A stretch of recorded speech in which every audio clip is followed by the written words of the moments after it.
Morning to all of you. Inspire classes के online channel पर मैं राहुल धाकड़ आपका पुनः हार्दिक स्वागत करता हूं। आज का जैसा कि आपने थंबनेल में देखा है, आज का हमारा जो टॉपिक है वो टॉपिक है शून्य कोटि अभिक्रियाएं। हमें आज इस क्लास के दौरान जो पढ़ना है वो है शून्य कोटि की। लास्ट क्लास में हमने पढ़ा था कोटि और अणुसंख्यता के बारे में। आज हमें पढ़ना है शून्य कोटि अभिक्रियाएं, जिसका डेरिवेशन अधिकतर मतलब इस चैप्टर से जो डेरिवेशन पूछे जाते हैं उनमें मेन डेरिवेशन है शून्य कोटि की अभिक्रिया का। अब यदि मैं सबसे पहले आपसे पूछूं what is the meaning of zero order reaction, इसको हिंदी में इंग्लिश में क्या बोलते हैं, ज़ीरो ऑर्डर रिएक्शन। तो सबसे पहले यदि हम बात करते हैं कि ज़ीरो ऑर्डर रिएक्शन कहते किसे हैं, शून्य कोटि की अभिक्रिया का वास्तविक अर्थ होता क्या है, तो उसकी बात करने के लिए हम चलते हैं हमारे आज के टॉपिक पर। तो आज का जो हमारा टॉपिक है शून्य कोटि की अभिक्रिया, इसका पहला जो पड़ाव है उस पहले पड़ाव में हम सबसे पहले इसकी जो लिखेंगे वो लिखेंगे डेफिनेशन इसकी क्या होती है। तो देखना, जैसा कि हमें मालूम होता है कि कोटि कितनी है, शून्य, अर्थात वे रासायनिक अभिक्रियाएं जिनकी कोटि शून्य होती है शून्य कोटि की अभिक्रिया कहलाती है। तो नॉर्मल डेफिनेशन क्या लिखी जाएगी कि वे रासायनिक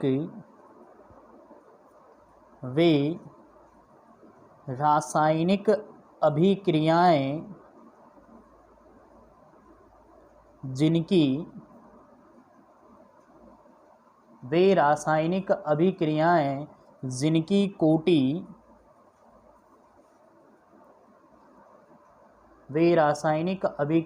जिनकी कोटि शून्य होती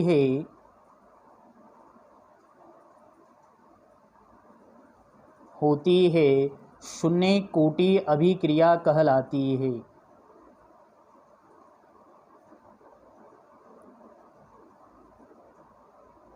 अब आपको भली भांति ही पता होगा कोटि कैसे लिखते हैं हम।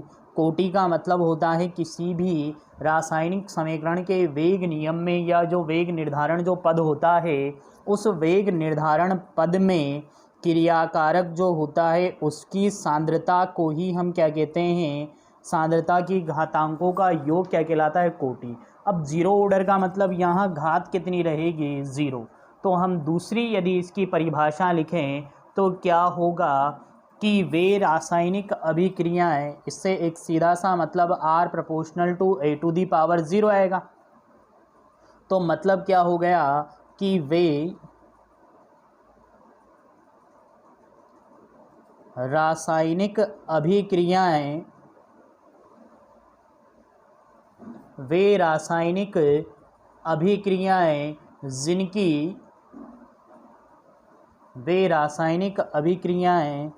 जिनका वेग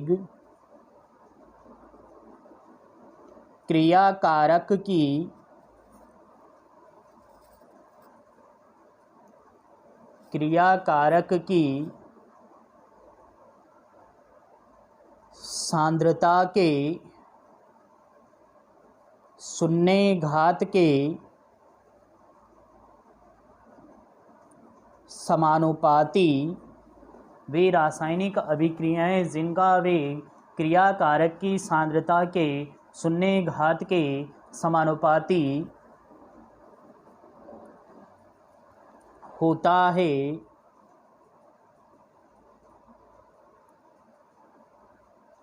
शून्य कोटि की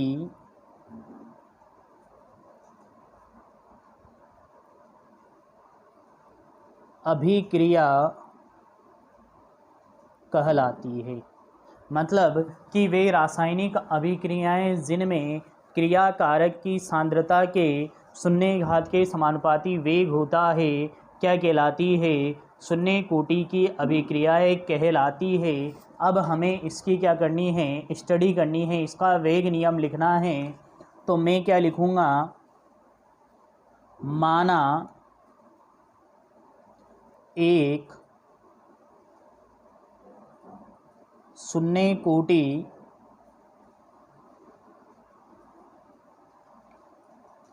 अभिक्रिया की, माना एक शून्य कोटि अभिक्रिया निम्न है। हमने एक शून्य कोटि अभिक्रिया ले ली, ए टेंड्स टू उत्पाद। तो यहाँ पर हम लिखेंगे वेग नियम किसके अकॉर्डिंग। सबसे पहले तो लास्ट क्लास में जो हमने पढ़ा है द्रव्य अनुपाती क्रिया नियम। द्रव्य अनुपाती क्रिया नियम से R प्रोपोर्शनल टू क्या हो जाएगा, A की पावर 0। क्यों? क्योंकि इसकी कोटि कितनी है, 0, शून्य कोटि है तो A की पावर 0। और R बराबर में क्या लिखूँगा, जैसे ही मैंने यहाँ कांस्टेंट हटाया के नोट आ गया, के नोट A की पावर 0। यहाँ के नोट क्या है, शून्य कोटि अभिक्रिया का, शून्य कोटि अभिक्रिया का वेग स्थिरांक है। ठीक, तो हमने देखा कि शून्य कोटि की अभिक्रिया क्या होती है, उसके बारे में हमने अध्ययन किया कि वे रासायनिक अभिक्रियाएं जिनकी कोटि शून्य होती है शून्य कोटि अभिक्रिया कहलाती है। फिर इसके बाद हमने ये देखा कि दूसरी परिभाषा कि वे रासायनिक अभिक्रियाएं जिनका वेग क्रिया कारकों की सांद्रता के शून्य घात के समानुपाती होता है शून्य कोटि की अभिक्रिया कहलाती है। अब हम आगे बढ़ते हैं। तो आगे क्या है कि हमने अभी अभी जाना और आपको ये भलीभांति पता होना चाहिए कि किसी भी राशि की यदि घात 0 रहती है तो उसका मान 1 होता है। तो यहाँ R बराबर केवल क्या बच जाएगा, के नोट। ये तो हो गया द्रव्य अनुपाती क्रिया नियम से। उसके बाद हम बात करते हैं द्रव्य अनुपाती क्रिया नियम के बाद वेग की परिभाषा। वेग की परिभाषा से अब आपको भलीभांति पता होना चाहिए वेग की परिभाषा क्या बोलती है कि किसी भी रासायनिक अभिक्रिया का वेग R क्रिया कारकों की सांद्रता की परिवर्तन की दर के बराबर होता है। तो क्रिया कारक की सांद्रता बटे उसमें परिवर्तन की दर के बराबर होता है। डी ए अपॉन ए की सांद्रता बटे डी टी हो गया। कितना हो जाएगा, D A upon d T. आप चाहो आर लो, आपकी इच्छा जो ले सकते हो आप। आर टेंस टू पी उत्पाद ले सकते हो तो यहाँ आर आ जाएगा और ए लोगे तो ए आ जाएगा। तो कितना हो जाएगा, D A upon d T. Actually जो आरबीएससी की प्रेजेंट जो बुक चल रही है उसमें ए लिया गया है और सीबीएसई या फिर हम बोल सकते हैं एनसीईआरटी की जो हमारे बुक्स आने वाली है उसमें आर लिया गया है। तो हम भी इसको आर के हिसाब से ही कर लेते हैं, आर टेंस टू उत्पाद। तो यहाँ कितना लिख सकता हूँ, minus D r upon d t, समीकरण नंबर 2। अब आपको एक चीज़ भलीभांति पता होनी चाहिए कि ये भी वेग है और ये भी वेग है। जब दो समीकरणें एक ही भौतिक राशि को व्यक्त कर रही है तो इसका मीनिंग क्या है कि दोनों के मान इक्वल रहेंगे। दोनों के मान क्या रहेंगे, इक्वल। और दोनों के मान इक्वल होने के कारण यहाँ पर क्या रहेगा, दोनों ही इक्वेशन बराबर हो जाएंगे। तो मैं क्या लिखता हूँ, समीकरण नंबर 1 व 2 से हम क्या लिख सकते हैं, आर बराबर के नोट बराबर माइनस का d r upon d t. तो हमने नॉर्मल क्या लिख दिया, k naught is equal to d r upon d t, समीकरण नंबर 3। जो ये समीकरण 3 है इसे समीकरण 3 को शून्य कोटि अभिक्रिया की अवकलित समीकरण कहते हैं। अवकलित समीकरण कहते हैं।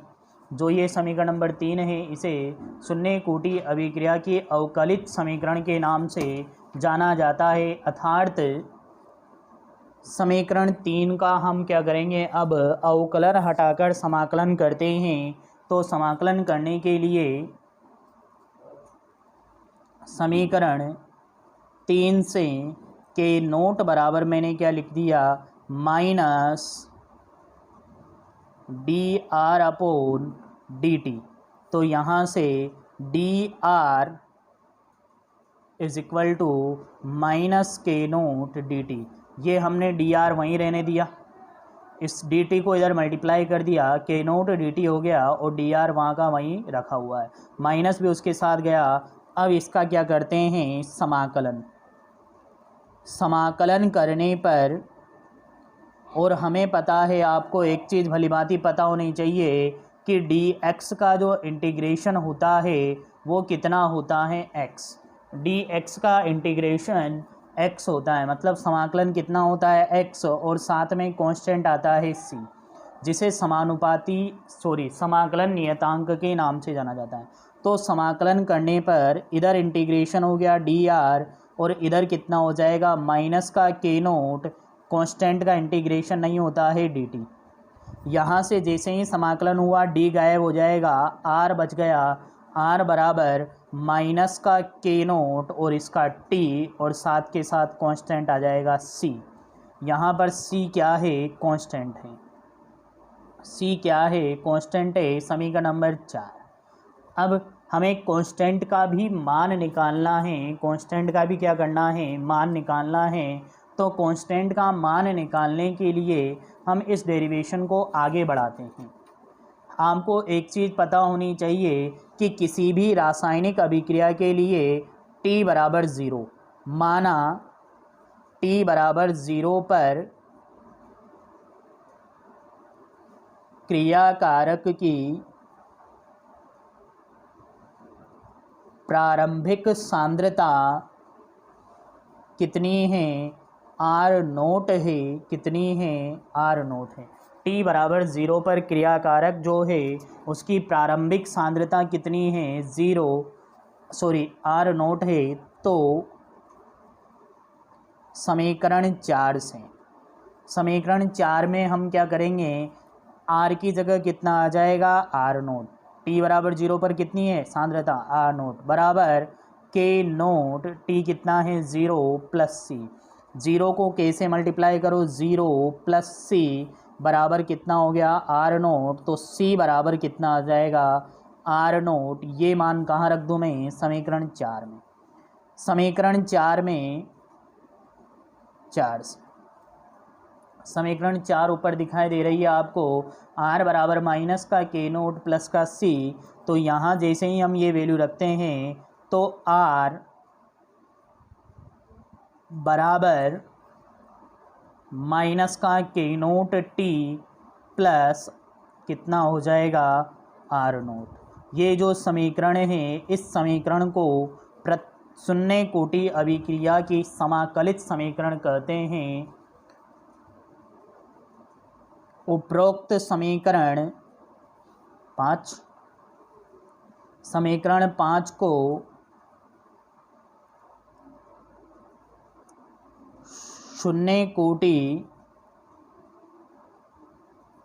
अभिक्रिया की समाकलित समीकरण कहा जाता है।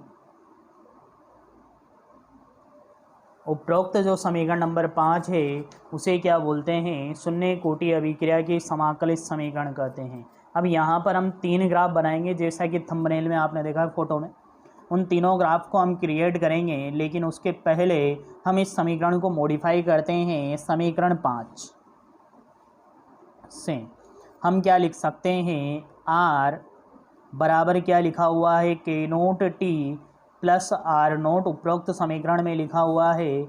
इस r0 को हम क्या करते हैं, वहीं रखेंगे, r0 वहीं का वहीं, ये आर उधर गया माइनस में हो जाएगा और के नोट टी इधर आ गया प्लस में हो जाएगा।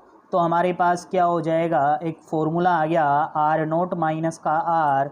तो यहाँ से के नोट इज इक्वल टू कितना हो जाएगा, r naught minus r upon t. इसे भी हम क्या बोल सकते हैं, शून्य कोटि अभिक्रिया की समाकलित समीकरण के नाम से जाना जा सकता है।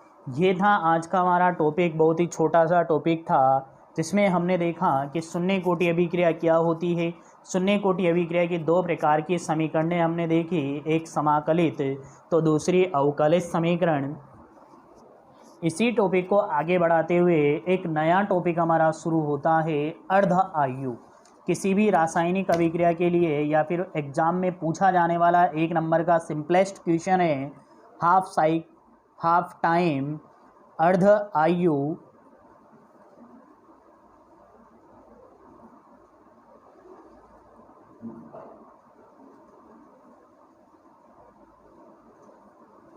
हाफ लाइफ किसे कहते हैं। तो कोई भी रासायनिक अभिक्रिया हो रही है, उस रासायनिक अभिक्रिया की अर्ध आयु का क्या तात्पर्य है। तो किसी भी रासायनिक अभिक्रिया, सपोज दैट मेरे पास क्या था, ए था, ए से मैं बी बना रहा था, या आर था, आर से मैं पी बना रहा था। ये मेरे पास था 50 ग्राम, 50 ग्राम में से 25 ग्राम क्या हो गया, उत्पाद में चेंज हो गया, इधर कितना मिल गया 25 ग्राम, मतलब 50%, मतलब कितना 50%। तो अर्ध आयु की परिभाषा यही होती है, क्या परिभाषा है कि किसी रासायनिक अभिक्रिया में अभिकारकों की सांद्रता के आधा अपघटित होने में लगा समय, या कोई भी रासायनिक अभिक्रिया के आधा पूर्ण होने में जो समय लगता है, उस समय को ही हम किस नाम से जानते हैं, अर्ध आयु के नाम से जानते हैं। तो मैं सिंपलेस्ट परिभाषा क्या लिखूंगा, किसी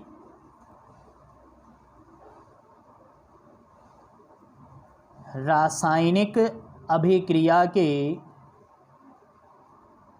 या अभिक्रिया में क्रियाकारक या अभिकारक कुछ भी लिख सकते हो, क्रियाकारकों की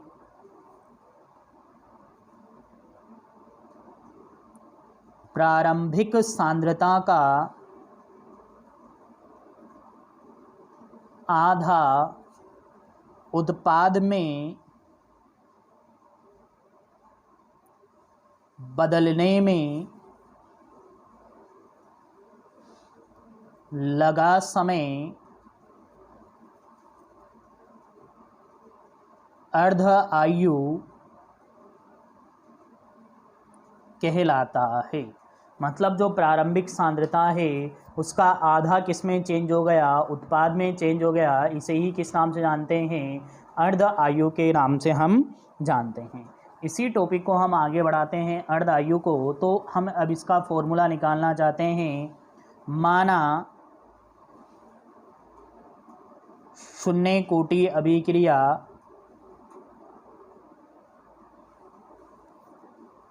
क्या ले रखी है, R टेंस टू P उत्पाद।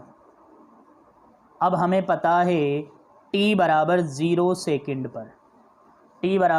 सेकंड पर क्रियाकारक की प्रारंभिक जो सांद्रता ली गई है वो R0 है, उत्पाद कितना रहेगा 0। t बराबर t हाफ समय, मतलब आधे टाइम पर ये इसकी आधी सांद्रता किस में परिवर्तित हो जाएगी, उत्पाद में, और इधर कितना रे हो जाएगा R0/2 हमें मिल जाएगा। तो शून्य कोटि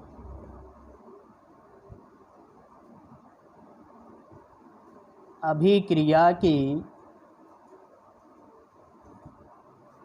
समाकलित समीकरण क्या लिखी थी हमने, R बराबर R0 माइनस का K0 T, यही थी हमारी। कैसे भी लिख दो, R बराबर R0 माइनस का K0 T, R बराबर R0 माइनस का K0 T। इसको हम आगे लिखते हैं। अब फॉर हाफ टाइम, मतलब अर्ध आयु हेतु अर्ध आयु के लिए क्या हो जाएगा, चेंज होगा, क्या चेंज हो जाएगा, आर कितनी रह जाएगी, मतलब बाद की सांद्रता R0/2 हो गई, बराबर प्रारंभिक सांद्रता अभी भी वही है R0 माइनस K0 टी की जगह कितना हो गया T12। अब T12 का फॉर्मूला हमें निकालना है, तो इन सबको एक साइड, इसको इधर लाओगे, K0 इंटू T12 हो गया, इसको इधर लाए और इसको उधर ले जाओ, कितना हो जाएगा R0 माइनस R0/2। अब हमें पता है कि एक में से आधा गया तो कितना बचेगा, T12 इज इक्वल टू आधा ही बचता है R0/2। तो यहाँ से T12 इज इक्वल टू कितना हो गया R0/2 K0। तो इस समीकरण से स्पष्ट क्या होता है, उपरोक्त समीकरण शून्य कोटि अभिक्रिया के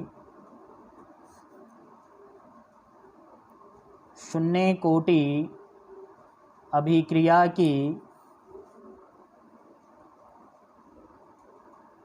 अर्ध आयु का समीकरण है, जिससे स्पष्ट होता है कि क्या स्पष्ट होता है, R0 आ रहा नहीं आ रहा, आ रहा है, प्रारंभिक सांद्रता आ रही नहीं आ रही, आ रही है, जिससे स्पष्ट होता है कि शून्य कोटि अभिक्रिया की अर्ध आयु क्रियाकारकों की प्रारंभिक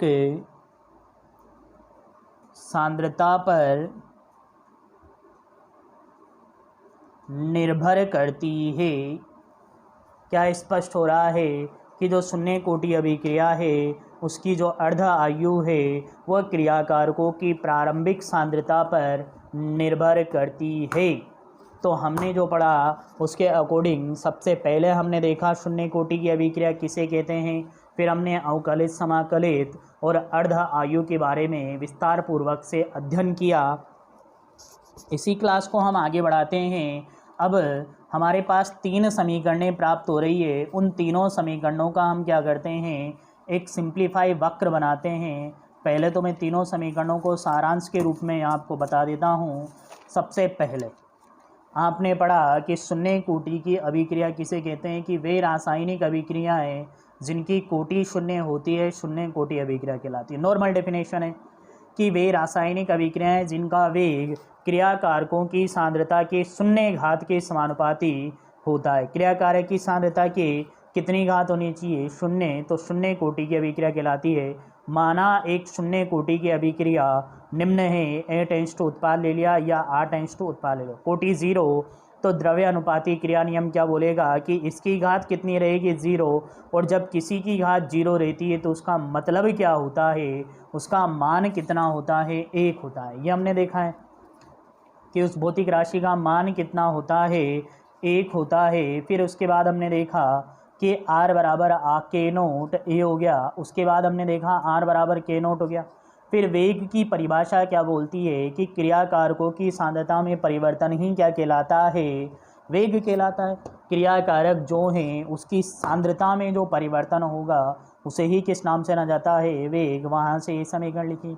इस समीकरण नंबर 1 और 2 दोनों एक ही राशि की समीकरण हैं, और जब दोनों एक ही राशि की समीकरण है तो दोनों क्या हो जाएगी, इक्वल होने पर जो समीकरण हमें प्राप्त होती है उसे क्या बोलते हैं अपन, अवकलन।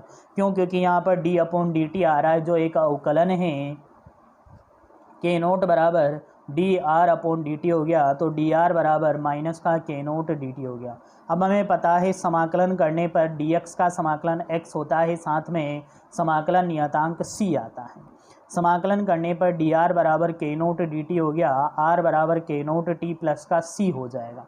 इस क्लास को हमने और आगे बढ़ाया तो जो ये समीकरण है, इस समीकरण में हमें c का मान पता नहीं है, नियतांक है। अब हमें नियतांक का मान निकालना है, तो उसके लिए हमने क्या किया कि माना t बराबर 0 समय पर, कितने समय पर, t बराबर 0 समय पर क्रियाकारक की प्रारंभिक सांद्रता r0 मैंने मान ली। तो समीकरण 4 से r0 बराबर कितना हो जाएगा, k0 इंटू 0 प्लस का c, r0 बराबर 0 प्लस का c बराबर कितना हो जाएगा, r0। इसके बाद क्या होगा कि r बराबर कितना होगा, k0 t प्लस का r0। उपरोक्त समीकरण 5 को शून्य कोटि, जो ये उपरोक्त समीकरण 5 है, इसे शून्य कोटि अभिक्रिया की समाकलित समीकरण कहा जाता है। समीकरण 5 से r बराबर माइनस का k0 t प्लस का r0 माइनस का r is equal to k0 t, k0 बराबर हमने यहाँ क्या किया है, गणित लगाई और पक्षांतरण करके हमने सोल्व किया है। इसके बाद फिर हमने देखा कि किसी भी रासायनिक अभिक्रिया की अर्धायु का क्या तात्पर्य होता है। तो कोई भी रासायनिक अभिक्रिया की अर्धायु का तात्पर्य होता है कि किसी रासायनिक अभिक्रिया में क्रियाकारकों की प्रारंभिक सांद्रता का आधा किस में बदल जाए, उत्पाद में। दैट मीन्स आपकी आधी अभिक्रिया क्या हो जाए, ख़त्म हो जाए। तो बदलने में जो समय लगता है उस समय को अर्ध आयु के नाम से जाना जाता है। माना शून्य कोटि की एक अभिक्रिया पहले ही ले चुके हैं, t बराबर 0 सेकंड पर प्रारंभिक सांद्रता कितनी ली है हमने, ये कौन सी सांद्रता है, प्रारंभिक सांद्रता कितनी ली है, r0 ली है। उसके बाद t बराबर t हाफ समय पर r0/2, तो यहाँ कितने हो जाएंगे, r0/2। तो शून्य कोटि अभिक्रिया की समाकलित समीकरण r बराबर r0 माइनस का k0 t में हमने वैल्यू रख दी, और वैल्यू रखने पर फाइनल हमारे पास t half is equal to कितना आया, r0/2 k0, जो स्पष्ट करता है कि शून्य कोटि अभिक्रिया की जो अर्ध आयु है वह क्रियाकारकों की प्रारंभिक सांद्रता पर निर्भर करती है। इसी के साथ अब हम आगे बढ़ते हैं। तो हम यदि मैनुअली लिखें तो यहाँ पर 3 से 4 समीकरणें प्राप्त हुई है। पहली समीकरण ये जो थी इसको हम दे सकते हैं 6। समीकरण जो हमें मिली, 3 समीकरणें हमें मिली है। पहली जो समीकरण थी वो थी एक डायरेक्ट समीकरण, कौन सी, वेग नियम, शून्य कोटि का वेग नियम, शून्य कोटि का वेग नियम जो मिला था हमें वह मिला था r बराबर k नियतांक। समीकरण नंबर 1 थी। फिर मिली हमें समाकलित समीकरण, तो समाकलित समीकरण जो मिली वो मिली capital R is equal to minus का k0 t प्लस r0। और लास्ट जो मिली हमें अर्ध आयु की मिली है, और अर्ध आयु की समीकरण क्या है, r0 upon 2k0 is equal to t half. इन तीनों समीकरणों को लेकर हम एक ग्राफ बनाते हैं।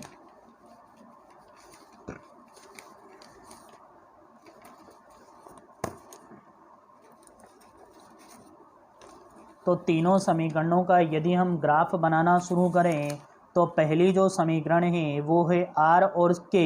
यहाँ पर सांद्रता यदि मैं ले लूँ, क्या ले ली हमने, सांद्रता। अब एक साइड तो क्या लिया गया है, सांद्रता, कंसंट्रेशन, और एक साइड लिया गया है वेग, स्मॉल r। शून्य कोटि अभिक्रिया में सांद्रता की घात कितनी होती है, 0। तो इसका मतलब ये एक क्या होगी, नियतांक के रूप में मिलता है। क्या मिलता है, नियतांक के रूप में मिलता है। एक नियत हमें प्लेन लाइन मिलती है कि सांद्रता में कुछ भी करो वेग पर कोई फर्क नहीं पड़ता है। ये कर्व फर्स्ट हो गया, जो थंबनेल है उसमें बनाया गया है कर्व फर्स्ट। ये कौन सी समीकरण का है, r बराबर k का, r बराबर k0 का है, ठीक है। फिर बात करते हैं हम कर्व सेकंड की। तो कर्व सेकंड हमने क्या लिया है, क्या दे रखा है, समाकलित समीकरण का r बराबर माइनस का k0 प्लस का r0 t। यदि इस समीकरण की तुलना करें हम तो y बराबर माइनस का mx प्लस c दिखाई दे रहा है, गणित में यदि तुलना की जाती है इसकी, तो y बराबर माइनस का mx प्लस c दिखाई दे रहा है। इसका मतलब यदि मैं y अक्ष पर r ले लूँ, क्या ले लूँ, कैपिटल R, मतलब क्या ली मैंने, सांद्रता ले ली। क्या ली मैंने, सांद्रता ले ली। और x अक्ष पर t लिया जाए, x अक्ष पर क्या ले लिया जाए, t, टाइम ले लिया जाए, तो सांद्रता और समय के मध्य y बराबर minus m x. Minus m x का मतलब होता है ऊपर से नीचे। माइनस एम एक्स का मतलब क्या होता है, ऊपर से नीचे। और इस प्रकार से इसकी जो समीकरण है वो क्या मिली,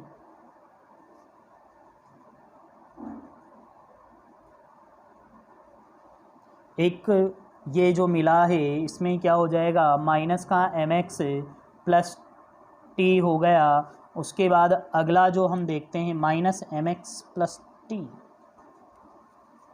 इसमें थोड़ा सा डाउट है, स्लोप किस में आ रही है, नेगेटिव में आ रही है। प्लस का एम एक्स होता तो हम क्या बनाते, यदि इसी को हम यूँ मॉडिफाई कर लें कि प्लस का एम एक्स होता तो ऐसे बनता, तो माइनस के एम एक्स में ऊपर से चलोगे, कहाँ से चलोगे, ऊपर से।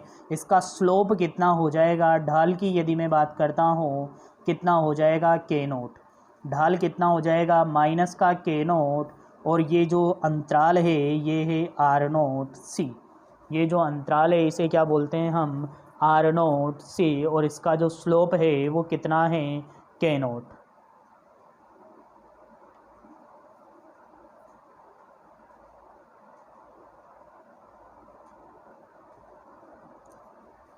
इसी को हम आगे बढ़ाते हैं तो अगली जो समीकरण है वो है t half is equal to, कितना था, आर नोट प्रारंभिक सांद्रता बटे 2 के नोट, यही था। अब हम यहाँ पर क्या ले लेते हैं, टी हाफ अर्ध आयु है और इधर ले ली हमने प्रारंभिक सांद्रता। तो जैसे जैसे प्रारंभिक सांद्रता बढ़ेगी अर्ध आयु का मान भी क्या होता जाएगा, बढ़ता जाएगा। तो दोनों का वक्र कैसा आएगा, बिल्कुल सिंपल। इस प्रकार से आपके थंबनेल में 3 जो वक्र बनाए गए हैं वो तीनों वक्र यही हैं। तो आज का जो हमारा टॉपिक था वो था शून्य कोटि अभिक्रिया, उससे रिलेटेड हमने कुछ पढ़ा। इस प्रकार से हमने देखा कि हमारे पास 3 वक्र हैं। तो आपसे पूछा जाए शून्य कोटि अभिक्रिया के लिए कौन सा वक्र सही है, तो तीनों के तीनों कर्व क्या हैं, सही, बस शर्ते बनाया किन भौतिक राशियों के बीच में जा रहा है उस पर डिपेंड करता है। तीनों कर्व आपको याद होने चाहिए, ऑब्जेक्टिव टाइप में भी पूछे जा सकते हैं। तो ये था हमारे शून्य कोटि अभिक्रिया की समाकलित समीकरण, उसका वेग नियतांक, उसका इत्यादि जितना भी था। इसी के साथ शून्य कोटि अभिक्रिया ख़त्म होती है। उसके कुछ उदाहरण हैं जो हम लिख लेते हैं। वैसे तो लास्ट क्लास में आप इसके उदाहरण देख सकते हो, एक उदाहरण में लिख देता हूँ जो अधिकतर आपके आएगा। क्या आएगा, N2 प्लस का 3H2 टेंस टू 2NH3, जिसे हम बोलते हैं हेबर विधि। कि अमोनिया निर्माण की जो विधि है इसे क्या बोलते हैं, हेबर विधि। ये हमारे इसका क्या है, मेन उदाहरण है। अगला उदाहरण है H2 प्लस Cl2, कल की क्लास में भी लिखा था HNu2HCl। उसके बाद फास्फीन जो होता है PH3, इसका जो अपघटन है मोलिब्डेनम और उच्च दाब प्रेशर की उपस्थिति में जो किया जाता है वो भी कौन सी कोटि की अभिक्रिया है, शून्य कोटि की अभिक्रिया। और इसका जो व्युत्क्रम है, मतलब रिवर्स गेयर जो लगता है, वो भी कौन सी कोटि की अभिक्रिया है, शून्य कोटि की अभिक्रिया। इसी के साथ एक छोटा सा डाउट है, शून्य कोटि अभिक्रिया का, शून्य कोटि,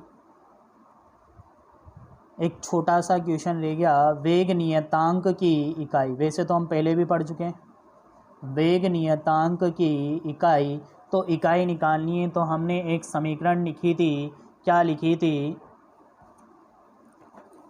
लास्ट जो समीकरण लिखी थी हमने, एक छोटी सी, आप कोई सी भी समीकरण से निकाल सकते हो। हालांकि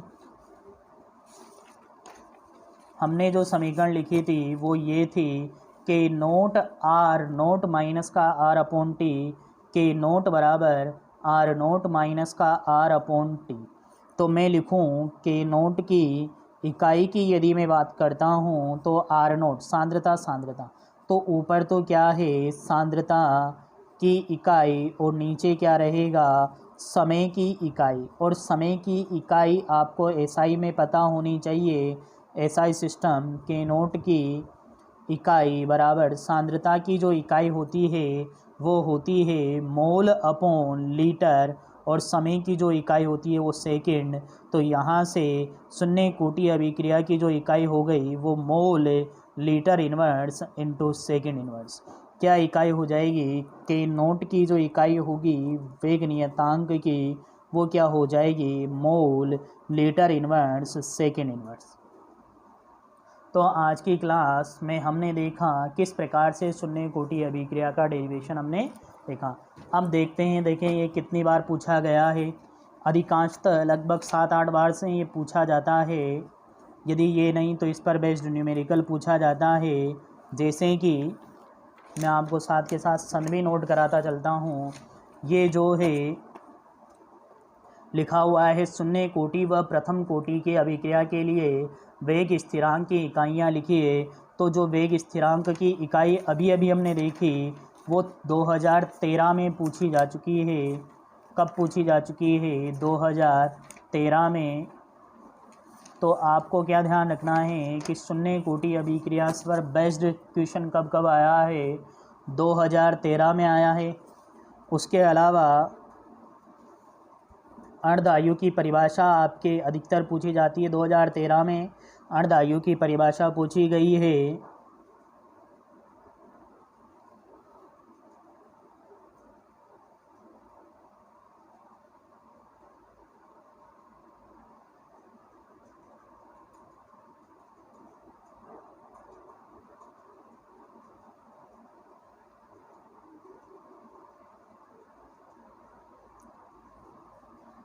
उसके बाद 2016 में शून्य कोटि अभिक्रिया के लिए वेग स्थिरांक का सूत्र व्युत्पन्न कीजिए, मतलब के नोट का सूत्र निकालना है। ये कब पूछा गया है? 2016 में।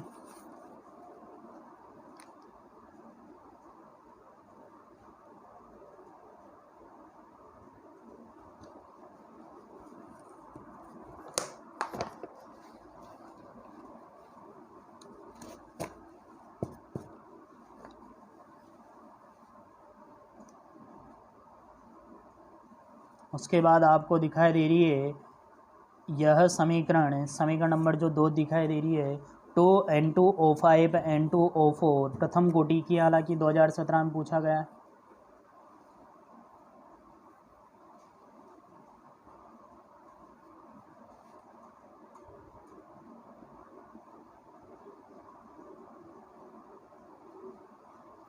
उसके बाद 2020 में भी इससे क्वेश्चन उठाया गया था, जो लास्ट एग्ज़ाम था वहाँ से भी क्वेश्चन आया है। प्लेटिनम सतह पर NH3 का अपघटन शून्य कोटि की अभिक्रिया है। N2 एवं H2 के उत्पादन की दर क्या होगी जब वेग स्थिरांक का मान 1.5 × 10⁻⁴ mole litre inverse second inverse. तो इससे अधिकतर एग्ज़ाम में बहुत सी बार क्वेश्चन पूछे गए हैं, तो आपको इस टॉपिक को ध्यान से पढ़ना है। एक जो 2020 लास्ट एग्ज़ाम का जो क्वेश्चन है उस क्वेश्चन को मैं करवा देता हूँ। क्या क्वेश्चन है? बुक का ही क्वेश्चन है आपकी ये, और NCERT की जो बुक आएगी उसमें भी है कि प्लेटिनम सतह पर NH3 का अपघटन कौन सी कोटि है? शून्य कोटि। नहीं रे तब भी ध्यान रखना है शून्य कोटि की अभिक्रिया है N2 व H2 के। बहुत ही अच्छा क्वेश्चन है। उत्पादन की दर क्या होगी जब वेग स्थिरांक का मान 1.5 × 10⁻⁴ mole litre inverse second inverse. Solution करते हैं हम। तो सबसे पहले तो क्या है? NH3 है, उस NH3 का अपघटन दे रखा है मतलब ये टूटेगा किस में, N2 प्लस H2 में। बैलेंस इसको करेंगे, 2 यहाँ लगेगा, 3 यहाँ लगेगा, किसकी उपस्थिति पर, प्लेटिनम और मोलिब्डेनम 200 एटीएम दाब और 573 केल्विन टेम्परेचर पर ये अभिक्रिया संपन्न होती है। अब यूँ बोला है कोटि कितनी है भाई साहब, कोटि हमें दे रखी है 0। जब कोटि 0 है मतलब वेग नियम क्या हो जाएगा, वेग नियम क्या लिखूँगा, R बराबर k0। NH3 की पावर कितनी हो जाएगी 0 और किसी की भी पावर 0 मतलब वैल्यू 1। तो R बराबर, और हमें वेग नियतांक दे रखा है, वेग नियतांक जो है वो दे रखा है, कितना दे रखा है 1.5 × 10⁻⁴ mole litre inverse second inverse. तो k0 की जगह कितना रख दूँ, 1.5 × 10⁻⁴ mole litre inverse second. Numerical से घबराना नहीं है, न्यूमेरिकल करते जाओ, आंसर ऑटोमेटिक आता जाएगा। इसी को हम आगे बढ़ाते हैं। तो इसको जब हमने आगे बढ़ाया तो अब दूसरा जो है हमें N2 और H2 के बनने की दर चाहिए, मतलब dN2/dt चाहिए, dH2/dt चाहिए। तो उसके लिए मैं क्या लिखूँगा, वेग की परिभाषा से। कौन से वेग की, अभिक्रिया वेग की परिभाषा से। और वेग की परिभाषा क्या बोलती है कि R बराबर -1/2 d NH3/dt बराबर dN2/dt बराबर 1/3 dH2/dt। लास्ट क्लास जो थी हमारी अभिक्रिया वेग, उसमें मैं आपको भली भांति बता चुका हूँ ये बटे में 2 और 3 कहाँ से आए।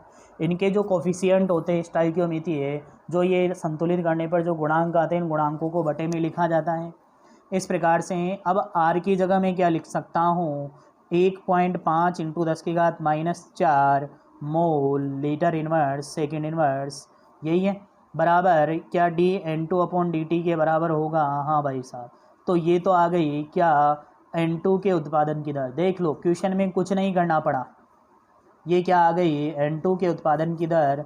H2 के निकालनी है, मतलब मेरे को dH2/dt चाहिए। ये बटे में 3 था, इधर R के साथ गुणा में हो जाएगा, मतलब ऊपर जाएगा।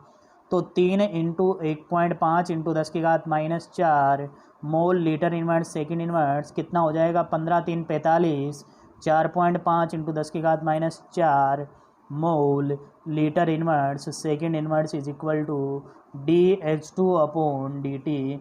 ये क्या आ गई, H2 के उत्पादन की दर, H2 के उत्पादन की दर। और हमारा न्यूमेरिकल ख़त्म। बहुत ही छोटा सा, बहुत ही अच्छा न्यूमेरिकल था H2 के उत्पादन की दर निकालने का। इसी के साथ हम आज की क्लास को यहीं विराम देते हैं। कल की क्लास में हम पढ़ेंगे इसके बाद का जो डेरिवेशन है प्रथम कोटि, और जो ये शून्य कोटि और प्रथम कोटि है, दोनों में से एक डेरिवेशन का आना कन्फर्म होता है। धन्यवाद।